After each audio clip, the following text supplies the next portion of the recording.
Congressman Mike McCaul. Congressman, let me start with what's happening in the moment right before you're leaving the island. The official response of the Chinese Communist Party to both President Tsai's visit to the United States, meeting with Speaker McCarthy, your delegation's visit to the island, your own meeting with President Tsai. In terms of retaliation, something was expected. How would you describe this? Elevated, more aggressive than ever, or predictable? Well, I think predictable, but the numbers are very high now. We have a large number of sorties. Those are Chinese aircraft, fighter jets in the air right now as I speak from the island. We have 8 ships, 7 battleships and 1 aircraft carrier, a very large aircraft carrier.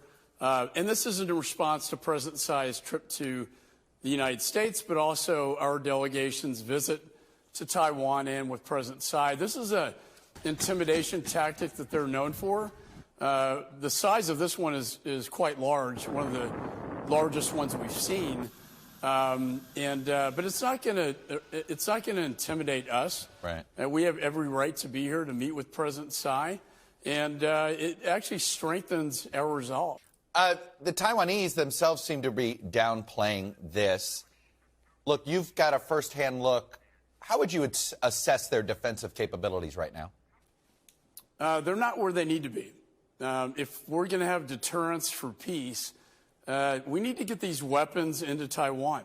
I sign off on all foreign military weapon sales, 22 weapon systems over 3 years ago, Chuck, that have yet to get into Taiwan onto the island. That will provide deterrence to Chairman Xi to think twice about an invasion. And secondly is the combat training that is occurring on the island. We need to ramp that up to a larger scale so they can provide that projection of strength and deterrence. They're not where they need to be right now. We've had, look, we're having a munitions issue in Ukraine right now. The West is, and I know that that's been an issue. And I know Taiwan's got its needs of some weapon systems that we've promised. What is the best way for us to speed up our ability to make munitions? I mean, is there anything that can be done to speed things up, or is this just what happens when you're fighting a hot war in one part of the world? Well, in Ukraine, we're putting old systems in, like Eastern NATO putting Russian in. We're using our old stockpiles in Ukraine. Taiwan, these are brand new weapon systems. And so we have a defense industrial base issue, Chuck, that quite honestly needs to be fixed. But I want to talk to the Secretary of State, the Chairman of the Joint Chiefs, about trying to prioritize weapons that we have sold to other countries to put them in Taiwan where the threat exists. Also, third-party sales from our allies that may have these weapons to allow them to be able to put the weapons in. What they really need right now, Chuck, are sea mines, harpoons, which are anti-ship, anything maritime, submarines, small sea drones, and F-16s. And we're working very hard to get them in right now because, time is really of the essence. You have a sense of what the Taiwanese people want.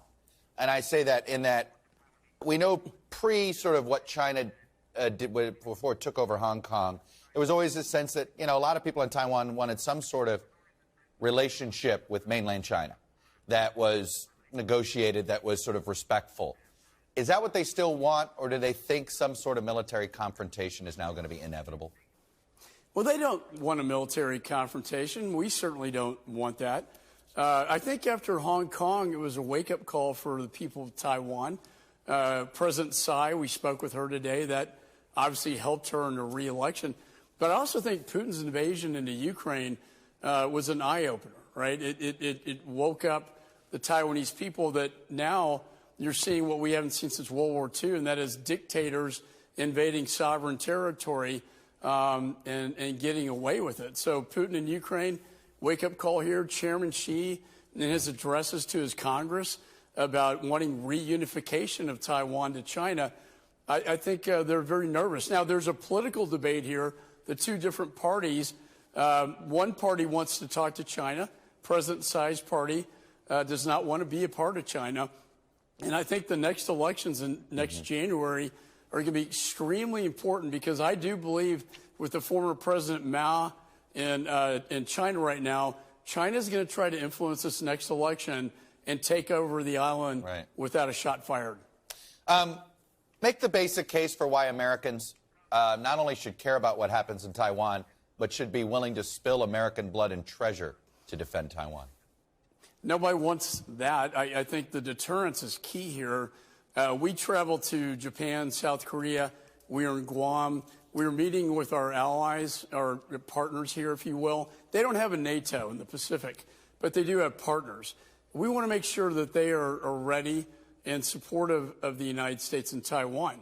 The case for Taiwan, that's a very good question. About 50% of international trade goes through the international straits, but I think more importantly, Chuck, is that the TSMC manufactures 90% of the advanced global supply of advanced semiconductor chips. If China invades and either owns or breaks this, we're in a world of hurt, globally. Congressman, it almost sounds like the case that would be made in the 60s, 70s, and 80s of why America was spending so much money and military resources in the Middle East. Oil was so important for the economy. Is this sort of the 21st century version of that? I personally, I think it's about democracy and freedom. And we need to stand up for that like we're doing in Ukraine.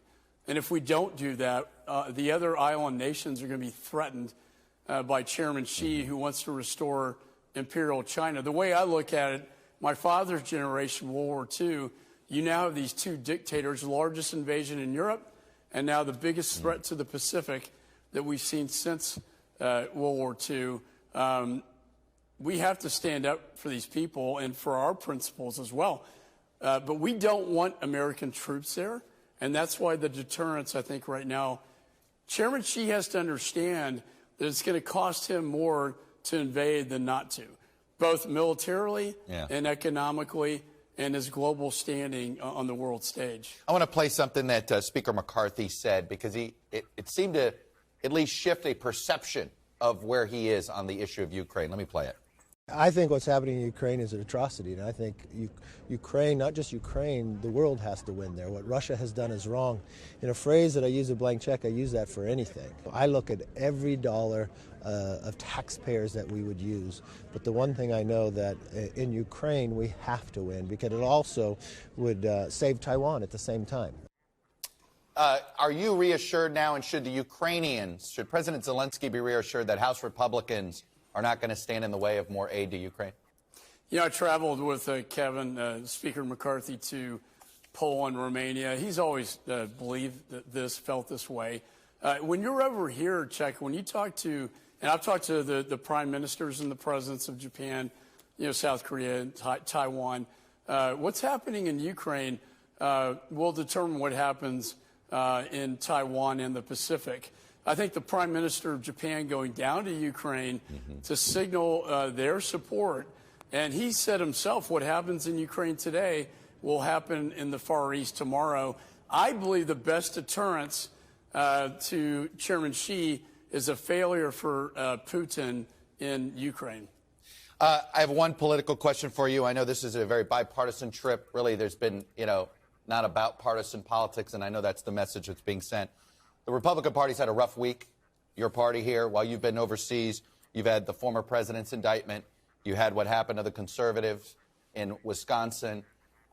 This situation in Tennessee, I don't know how closely you've followed that. But if you put all of it together, it's not a good look for the Republican Party. Are you concerned that the Republican Party is not being as responsive to, say, the middle of the electorate right now, whether it's on abortion, whether it's about Donald Trump, or even democracy? I have to say, Chuck, I'm kind of a Reagan Republican. I grew up, 1980, first president I had the opportunity to vote for. I believe in what Reagan stood for, and I asked a question of my colleagues, what would Reagan do? Reagan, who brought down the Soviet Union, what would he do in Ukraine? What would he do with respect to Taiwan and freedom and democracy and human rights, which Reagan stood for? I personally think my party needs to go to, rejuvenate itself with the principles of Ronald Reagan, who I think was a very popular president for a lot of reasons. But what he stood for is what many of my colleagues stand for in the House and Senate. We may not just be the loudest ones in the House. All right, you seem to, I get that you sort of ducked this question, but do you think right now the party's headed in the wrong direction? I don't. I think, look, we still believe in, limited government, strong national security. There is a bit of an isolationist wing in the party that, concerns me with respect to foreign policy. And we're going to have those internal discussions, as a family. But, I don't see President Biden's policies working so well since Afghanistan fell. We've been projecting weakness, and this is precisely why you're seeing aggression from Putin and Chairman Xi and the Ayatollah and Kim Jong-un, all four of them in the struggle for the global balance of power. And I think the turning point was Afghanistan when this president started to project weakness. So I disagree with your premise. I think Republicans have a very strong argument when it comes to particularly national security and foreign policy. All right, Congressman Mike McCaul, on the island of Taiwan right now, obviously we all want to make sure you guys get home safe and enjoy the holiday weekend when you can. Thank you.